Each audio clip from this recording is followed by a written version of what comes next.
The second section of Breaking Barriers focused on personal and emotional factors to success. And I'm going to talk about some of the highlights before I introduce the panelists and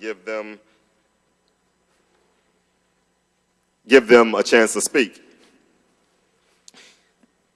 On personal emotional factors, one of the study's findings was that quality of life, as measured by the question, how happy do you feel about your life at present, was the strongest emotional indicator of academic success among school-aged African-American males. This was teased out with a stepwise multiple regression analysis that brought to the forefront the most significantly associated variable among dozens of variables, which included things that we know of like self-esteem, ability to concentrate, different things like that. But there was that question of happiness. How happy are you about your life?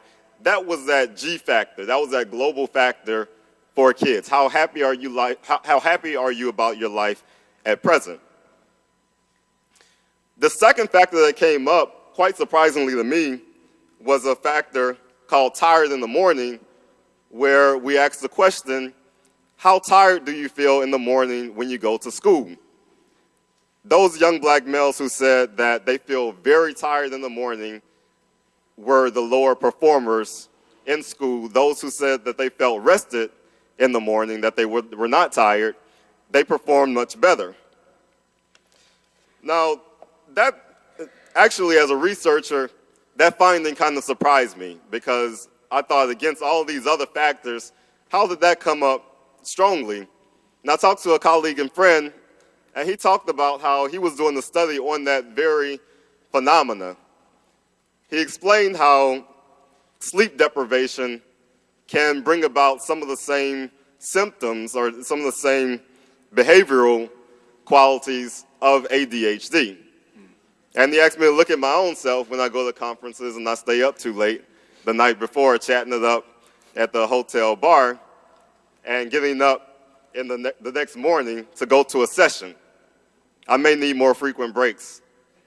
I may need a psychoactive stimulant like coffee to keep me up. Then even more profound, I read the essay of a young man who entered a writing contest. He was in 8th grade. It was a writing contest for black males, school-aged black males, to share their experience. It's called Mile in My Shoes, which was conducted by an author, Cleo Scott Brown, who lives in Charleston, Carolina. I was one of the judges, and I read the essay, and the young man in 8th grade said, I think sometimes we don't get enough sleep and can't stay up during class, which affects how much information you get from the teacher. From that, you don't take very good notes. Then you study bad notes and have the wrong information.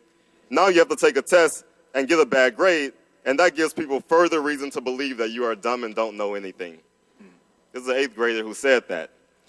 Now, what was profound about this was that he had such self-knowledge and knowledge about the system. What was also profound about this is that statement at the end, that gives people further reason to believe that we are dumb and don't know anything, meaning that he was conscious of the fact that people were looking for reasons to think that him as a black student was dumb. Now, as far as translating this to policy and practice, we know that a lot of our young black males are misdiagnosed with ADHD. That ADHD has become a default disorder to a lot of psychiatrists. And they're being prescribed psychoactive medications and other in order to stimulate their central nervous system when perhaps all they need to do is get a good night's rest.